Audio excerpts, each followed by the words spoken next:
Hello and welcome to our North Church Parent Podcast. We are so glad that you have joined us today. My name is Christian Velez and I am our student pastor here at North Church. Our goal is to prepare you and equip you with resources for raising awesome godly kids. Whether they're newborns or off to college, we want to do our best to prepare you for the journey ahead. We hope and pray that these conversations will prepare you to be the parent that God created you to be. If there is any topic you would love for us to discuss, please email us at parents@north.church. We would love to hear from you. Also, go ahead and subscribe to our channel wherever you're listening, as we will continue to release more and more episodes. Once again, thank you so much for joining us. Let's jump into the conversation.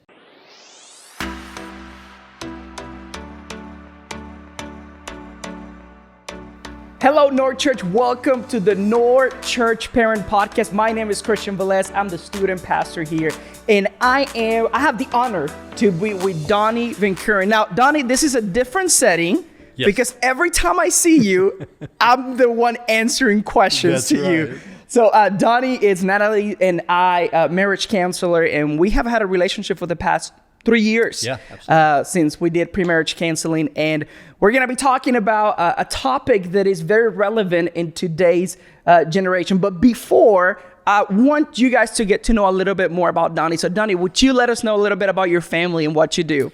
Okay. Well, as you know, I'm a marriage and family therapist. Yes. I've got to meet a lot of people from North Church, including yourself, and love that. I've been doing that since about 2011. Prior to that, I was in the business world. I worked for Love's for about 10 years, traveled the country, worked a lot of business. So this is kind of my second career and just have a passion about it. So do marriage and family, and see a lot of clients, individuals, married, pre-married, blended families. I also wrote a book on marriage back in 2012. I speak. I'm on Channel 9 every other Friday and get to talk about relationships. I also have started and run a nonprofit called Peer 34. Not sure if you were aware of that. And so I do that a couple times a month. I'm working on my nonprofit. And so those are the things that I'm involved in. I'm married. I've been married for 29 years. Met my wife at Oklahoma State, and we met in college, and I've been married for 29 years. I have 2 kids. My son is 21. Christian is his name. Good name. And Christian's a senior at OSU, majoring in graphic design. Awesome. And my daughter, Madison, graduated in last year in December, and she is in Dallas right now. She got a degree in psychology, and she's in Dallas, just really just kind of living down there with some family and just enjoying that time before she makes her next step. That is so awesome. Now, we got Christian Millman. He is in the control center. And Christian, what are we talking about today? Donnie, I'm so glad you're joining us today. I want to start off with a little icebreaker question for us, okay? I want to know, what is your biggest fear? I want us to start there, and then we'll jump more into the conversation.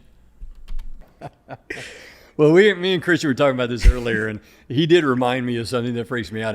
And actually what freaks me out is cats. I don't understand cats. When I'm around cats, they're not my big deal. Not that I hate them, they just freak me out. When they look at me, I'm just not sure what they're thinking, and I don't know that I trust them. But of course, I've never been around them that much, so I think probably cats. For me, it's dogs. North Church, that I'm afraid of dogs. I had a bad experience when I was a kid, and I see little dogs, and I just get uncomfortable. They make me nervous. I experience anxiety when I'm around them. So for me, it's dogs. Christian, you have any thing that freaks you out? Actually, my biggest fear is spiders. So spiders freak me out no matter the size, if they're big, if they're small, whatever it is, spiders are my biggest fear. Okay, hey, so if you haven't guessed already, our conversation today is going to be about anxiety, and I'd love for you to break that down for us, maybe in the family dynamic or whatever it may be, Donnie. I'm going to let you and Christian take it from here. That's a big question, Christian. I mean, it's a good question because everybody deals with it. And I think we'd like to put it into a little box, but it's really hard to do. Anxiety is emotion. We're all have emotion. We've been created by God in His image to have emotion. And there's good anxiety and bad anxiety. I mean, when you really think about it, when I'm anxious and I need to get up and go to work, that can be a good thing. Good and healthy anxiety allows us to plug along. It allows us to be aware of danger. You know, our brain has that fight or flight, but our brain also says, listen, this is something I need to be aware of. This is something to be cautious about. And that's not a negative thing, and it's something that can be very healthy. When you cross the line to where it's unhealthy is where the Bible tells us to not be anxious. I found in my sessions with really high anxiety clients, I will sum it up as anxiety is looking forward. What if something happens? What if something doesn't happen? What if I don't get this job? What if I fail? Wow. And so there's a lot of what ifs. And so a lot of my therapy is focused on how do we live in the present, because that does deal with a lot of anxiety. Now, don't miss the fact that some people are more prone biologically to have anxiety, and medication is not something to run away with it when it's extreme. And so there's just so many facets to that, but I don't think we should put it down as something that's always negative, but I also think we should understand that some of this is not trusting God and trusting that He's in control.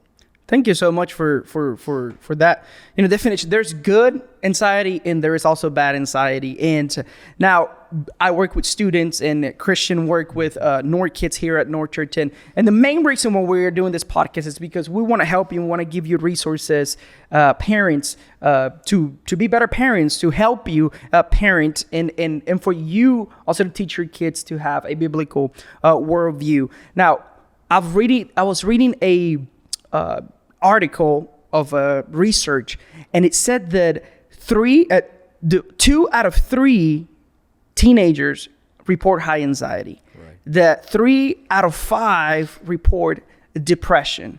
That 3 in 4 U.S. teenagers have feelings of loneliness, and all of this is causing anxiety.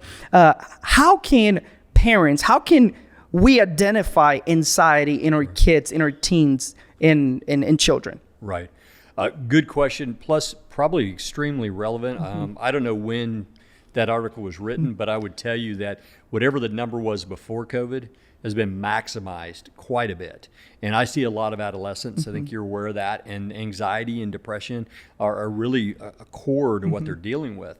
And so I think as a parent, what you want to do is identify, first of all, the abnormal behaviors. If all of a sudden a child doesn't want to go to school, or is sleeping later than normal, or doesn't want to go to sleep, or physically a lot more headaches or stomach aches, and the body is actually telling us that there's some anxiety issues. So things outside of the norm is the first thing I would look for.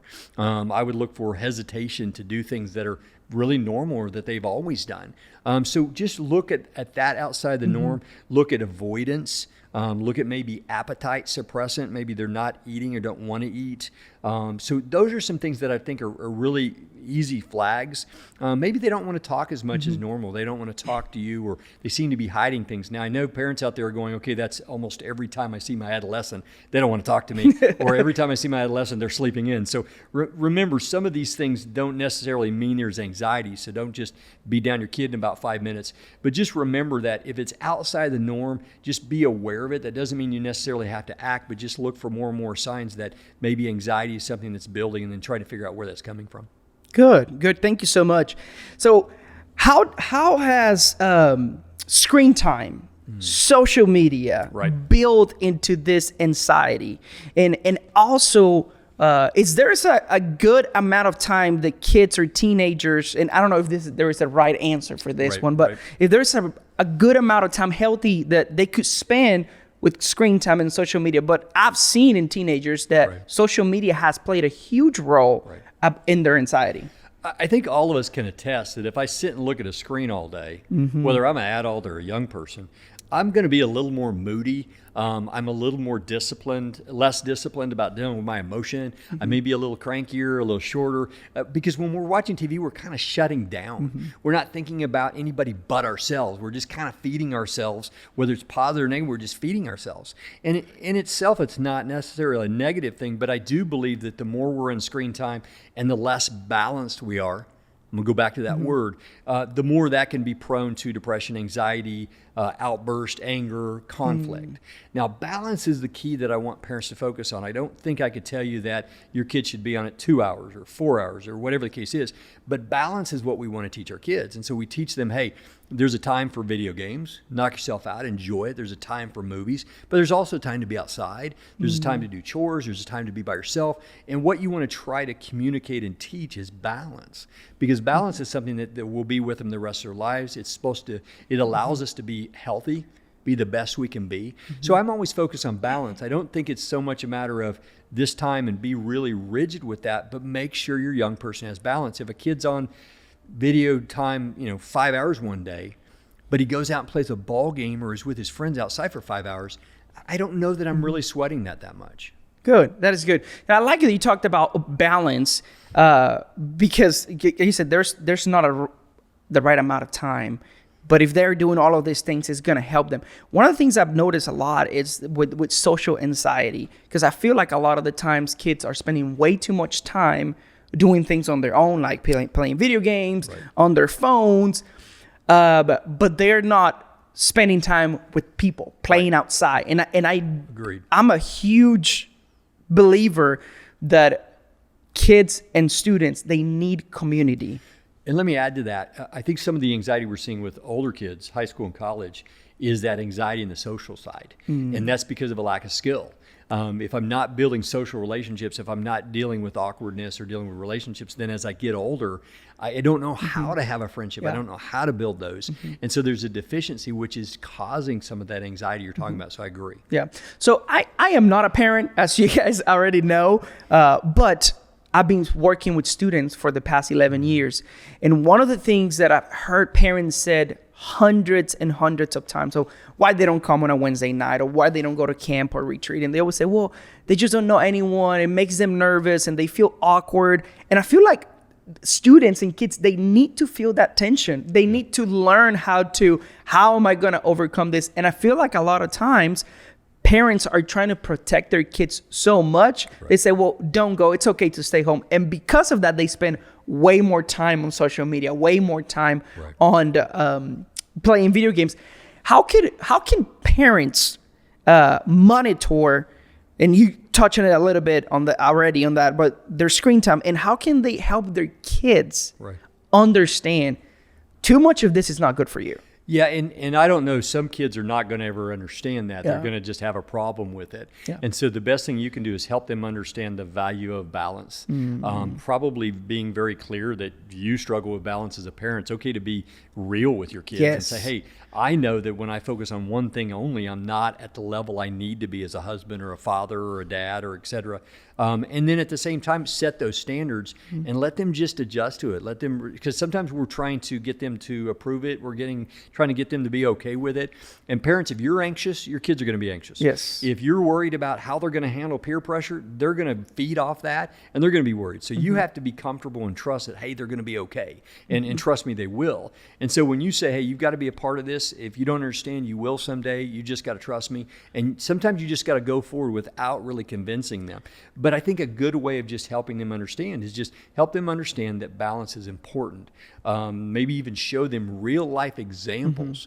Like I would imagine some of the video games, and this is where I would talk to some of my kids in video games. Some of the video games, there's several skills involved. Okay. And these kids probably want to be good at all the skills. And I was like, okay, would you be successful in that game if you were just good at one skill? Well, they'll probably say, no, I want to have this weapon and this thing and this thing. Well, guess what? They want to be balanced in that game to be successful. That's not unlike life, and that's probably a verbiage that you could talk to them about and they would understand. That is so good. That is so good. I believe, Donnie, a lot that one of the best ways that we can lead this generation is through coaching them, coming alongside them, not just telling them, hey, this is wrong, but helping them understand why this might be wrong in their life, and also challenge them into being community. I've seen so many students that they come in on Wednesday nights and they just they come because the parents drop them off. Yeah. And they are, hiding behind the pillars. And here at North Students, the main goal of every night, it's to build relationships and to build community.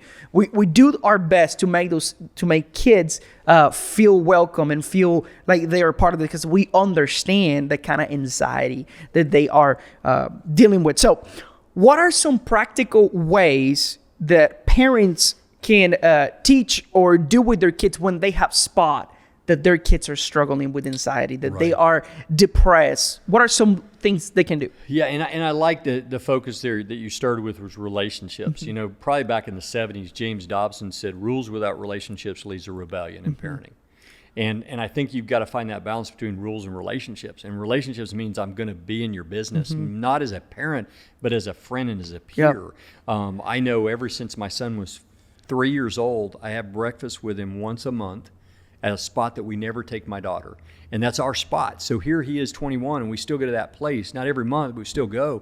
And he remembers going there when we were 3. And we've had those conversations where at a 3-year-old, what do you talk about? And at a 16-year-old, what do you talk about? Well, it was all about what he wanted to talk about because I wanted to get at his level. Yeah. Parents, if you want your kids to listen, they have to feel like first you're at their level. And you got to get into their business. And I know it's scary, but you got to get into their business and let them know, hey, I care about your business even though I don't understand it, or I care about your world even though I think it's frivolous or disagree with it. But you first got to meet them where they're at.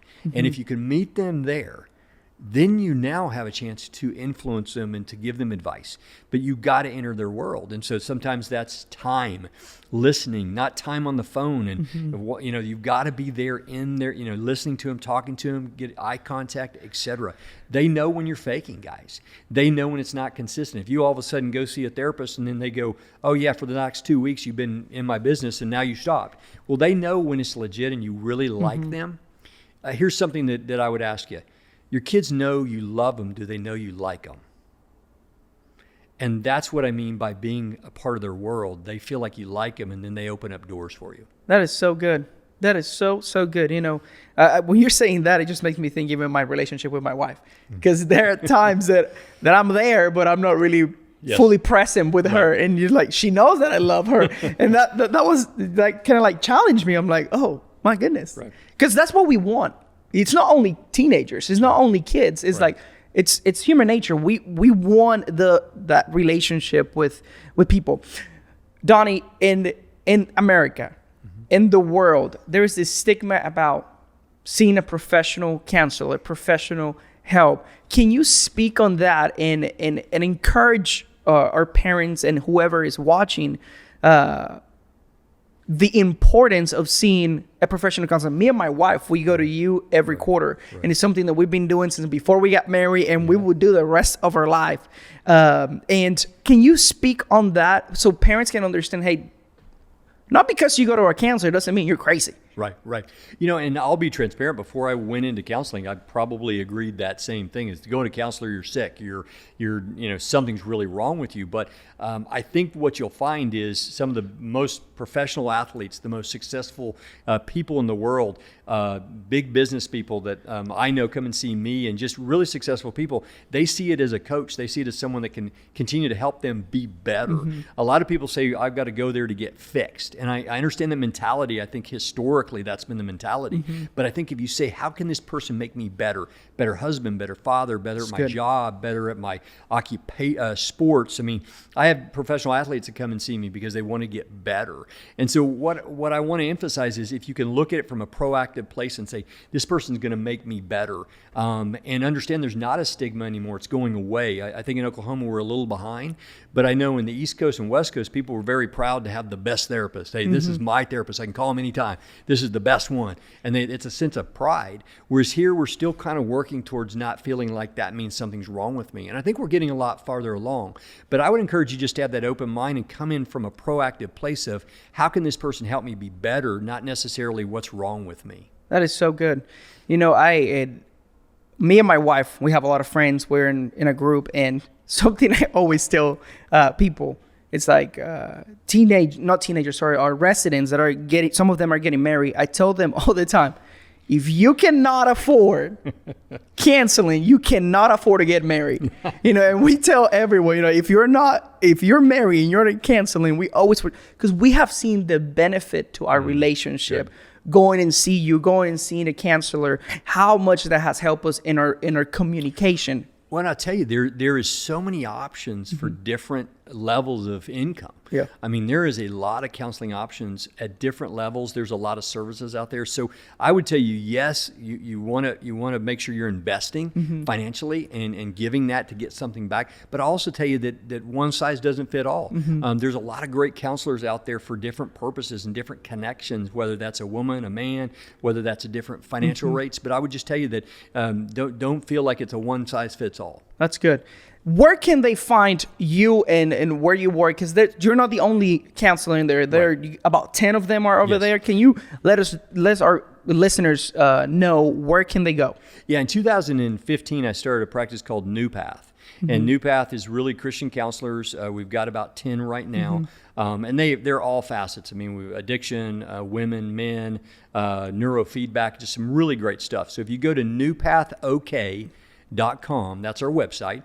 You'll have pictures and bios of every therapist. You'll also have a phone number that you can call to connect to a specific therapist or let someone help you find the right one for you.